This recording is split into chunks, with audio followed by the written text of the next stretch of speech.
Wyoming Territory, Christmas Eve, 1889. The snow fell heavy and steady, swirling like ash in the dark. Wind lashed through the narrow alleys behind the town's inn, sharp enough to slice skin and unrelenting. It was the kind of winter cold that punished the unprepared, and out here, Leanne was painfully unprepared. She sat near the fire pit, its embers long since faded into a bed of dull red. Her back pressed against the icy timber wall of the inn, legs tucked to her chest, arms wrapped tightly around them. A tattered red cheongsam, the silk thin and foreign against the brutal Wyoming elements, clung to her shivering frame. It was a dress meant for a wedding, for celebration, not for freezing to death in an alleyway. Her boots were damp, and her fingers shook uncontrollably. Her stomach cramped from hunger, she had not eaten since the morning before last. Her small cloth bag lay beside her, the embroidery frayed, her grip on it as tight as her jaw. The purse she had carried, containing what little money she had brought from across the ocean, was gone, stolen on the platform at the train station in a jostle of elbows and shouted directions. Still, she would not beg. She would not knock on the door of the inn again. Not after the woman inside had turned her away with a glare at her foreign features and the sound of a locking bolt. She had been promised a husband, a home. Instead, she sat behind a building on Christmas Eve, discarded like refuse. Footsteps approached, wet, heavy boots trudging through the snow. Leanne looked up. A man reeking of whiskey stumbled into the alley. He paused when he saw the flash of red silk against the white snow. "Well, now," he slurred, grinning through yellowed teeth. "Aren't you a vivid little thing?" She stiffened. He took a step closer. "What's a girl like you doing out here alone?" She said nothing. Her heart pounded, and her fingers gripped the handle of her bag. Another shadow joined his. Leanne recognized the second man instantly, Mr. Finch, the broker from the train station. The one who had organized her placement. "Look at that," Finch sneered. "Knew she'd end up here. Guess your future husband didn't want a Chinese bride after all, did he? Said he ordered a wife, not a curiosity." They spoke around her like she was a package gone undelivered, something broken. The drunk chuckled. "Figure someone ought to get use out of her." Leanne stood too fast. The alley spun, but she caught herself against the wall. "Stay back," she warned, her voice trembling but sharp. The drunk stepped forward. "Don't make a fuss, sweetheart. Cold night, good company.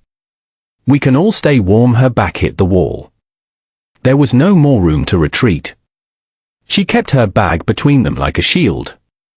She was trembling, not just from fear, but from weakness, hunger, and the bone-deep cold.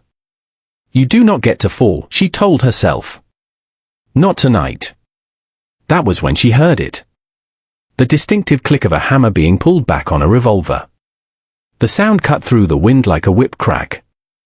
The two men froze as hoofbeats approached. A figure appeared at the end of the alley, tall and broad-shouldered, wearing a duster coat heavy with snow and a low-slung gun belt. He said nothing as he walked forward, but his presence shifted the air. He stopped just behind the drunk and the broker. "You have somewhere else to be," the stranger said, his voice low and calm, with the gravelly edge of a man who didn't waste words. The drunk glanced back, trying to sneer, but faltered when he saw the tied-down holster on the man's thigh. This was a gunslinger, not a town sentiment. "We were just going," the drunk stammered. The men hesitated, then, grumbling, they slunk away down the alley, not daring to look back. Silence returned. Leanne stood there, still pressed to the wall, barely breathing. The man turned to her now. His gaze moved over her quickly, her shaking hands, the tattered red silk, the bruised pride, and the way she refused to cower despite it all. His voice was quiet but clear. "Is there anyone waiting for you?" She blinked. No one had asked her that. Not since the train. Not since the man who promised marriage took one look at her face and vanished. She shook her head just once. The man took off his heavy duster coat and stepped forward. He placed it around her shoulders, slow and certain. Then he looked her in the eyes. "Get up," he said. "You're coming home." Leanne's lips parted. She almost asked what he meant, but he was already turning. A wagon stood parked beyond the alley. Inside, bundled in thick quilts, 4 children watched quietly from beneath the canvas. Leanne looked down at the coat around her, heavy, warm, smelling of tobacco and pine. She took one breath. Then she followed. Jericho's ranch was a long ride from town. The wagon creaked along the snowpacked trail, wheels crunching softly beneath the weight. Leanne sat quietly beside Jericho, wrapped in his coat, her eyes fixed on the road ahead. She was afraid that looking around might break the spell and send her back into the cold. The children were nestled under thick quilts behind them, quiet and watchful. She had not asked where they were going. She did not want to know, terrified that if she asked, he might change his mind. Jericho drove in silence. After a long stretch of quiet, Leanne finally spoke. "He said I would not do," she murmured. "The man who ordered me. He said he did not know I was Chinese. He wanted a sturdy woman to work the fields, not." This she gestured to her silk dress, giving a soft laugh, bitter and small. "Then he sent me away. On Christmas Eve." Behind them, one of the boys stirred. Sam, the oldest, spoke with a voice direct and unflinching. "Do you have someone to protect you?" Leanne turned to look back. The boy's face was pale and solemn, his gaze far older than it should have been. Her throat closed. She blinked fast, fighting the hot tears. "No," she whispered. "I do not." Neither Jericho nor the children said anything for a moment. Then, quietly, Jericho said, "Around here, children are not chosen. They are kept." No one spoke again for the rest of the ride. The ranch house came into view through the snow, small, sturdy, tucked beneath a low ridge with smoke curling from its chimney.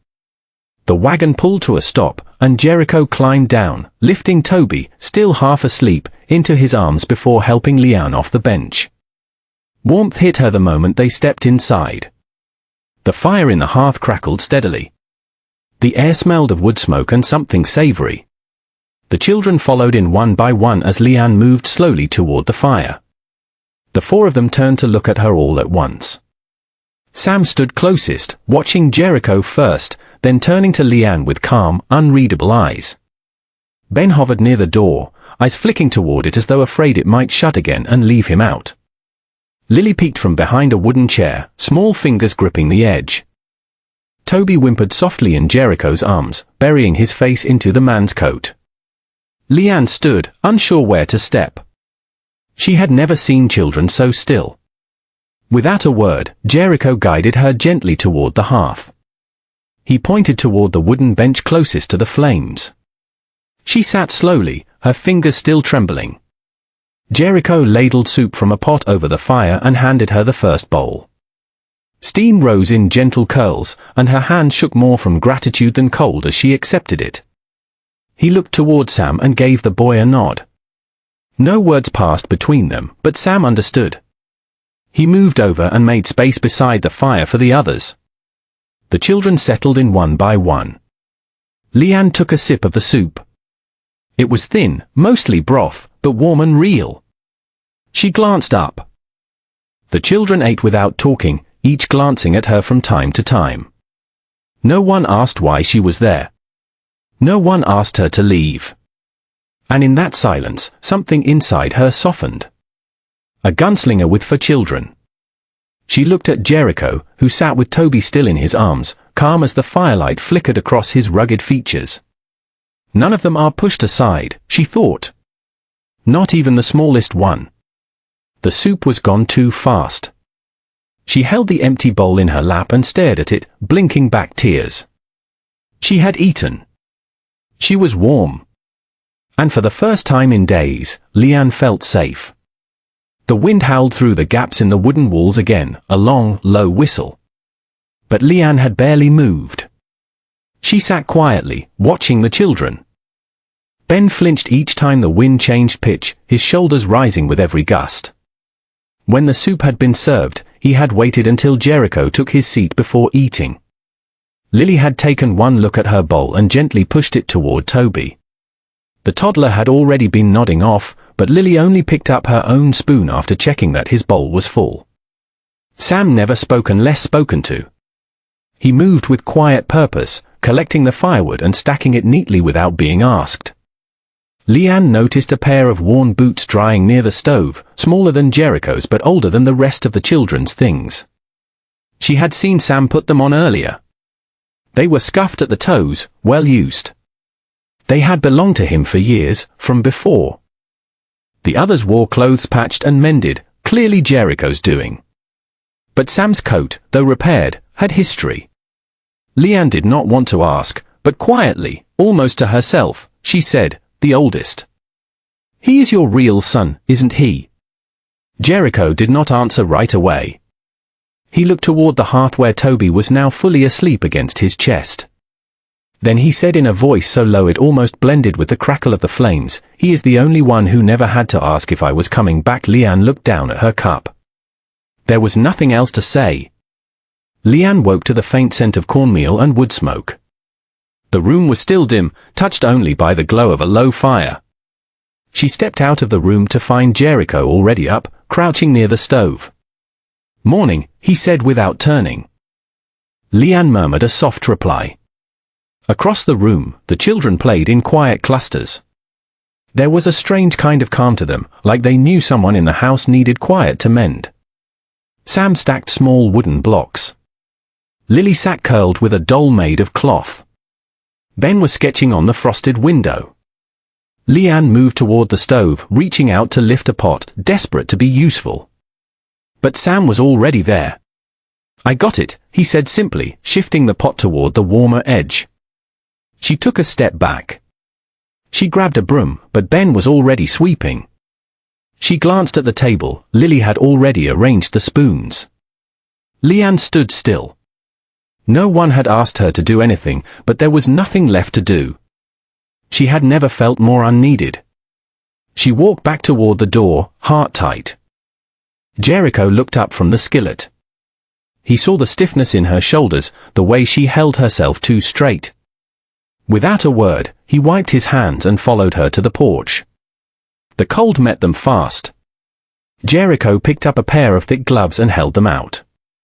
"Applewood makes the best fire for cornbread," he said casually. "Nobody has ever roasted corn over it quite like you." "I'm guessing." She blinked at him. It was not a command, nor a suggestion. It was an invitation. Her hands shook as she reached for the gloves. They walked in silence to the edge of the barn where the woodpile sat. Jericho handed her a small axe. "I am not very good at this," she murmured. Jericho shrugged. "Neither was I," and then he left her there. The glove scratched her wrists. The wind tugged at her coat. She split one log, then another. Her hands were clumsy, but her back stayed straight. She lasted 10 minutes before the tears came. She leaned against the wall of the barn, breath shaky. The tears were silent but hard, coming from years of being a weight, a burden, a thing to be traded. Behind her, the door creaked. Lily patted up with a slice of cornbread on a tin plate. "I saved you the corner piece," the girl said. Leanne knelt and took it with both hands. "Thank you," she whispered. She bit into it. She did not need to be perfect. She just needed to stay. The sky had turned a dull pewter grey, and the snow had started falling again when Leanne heard the hooves. 2 men on horseback approached the ranch. Her breath caught. It was the man who had rejected her, accompanied by Mr. Finch, the broker. The rejected suitor dismounted first. "Leanne," he said, voice low. "I came to bring you back. I should not have turned you away. I've had time to think. You deserve better than being stranded out here." Finch dismounted, brushing snow off his sleeves. "You signed a contract," he added sharply.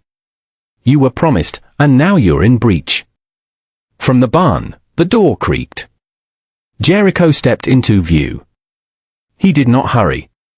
He simply walked forward and stopped beside Leanne. He wore no expression but calm.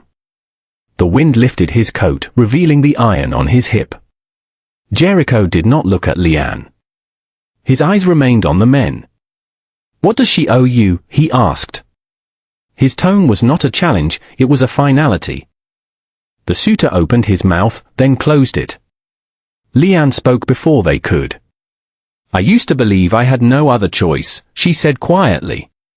That being cast aside was the end of the road. But I do not believe that anymore. Finch scoffed. She is spoken for. We have paperwork. Jericho turned his head slowly. She walked through snow on Christmas Eve, he said. With no coat, no food, no place to go. She does not owe you anything. The broker started to say something, but the look Jericho gave him, dark and dangerous, was enough. Inside the cabin, for small faces peered through the glass. The men saw it too. The evidence not just of Leanne's place, but of Jericho's quiet authority. Neither man spoke again. They mounted and rode off, swallowed by the falling snow. Leanne stood still, heart pounding. Jericho looked at her, his gaze steady. The past had come to reclaim her and left empty-handed. The days passed, quiet and unannounced.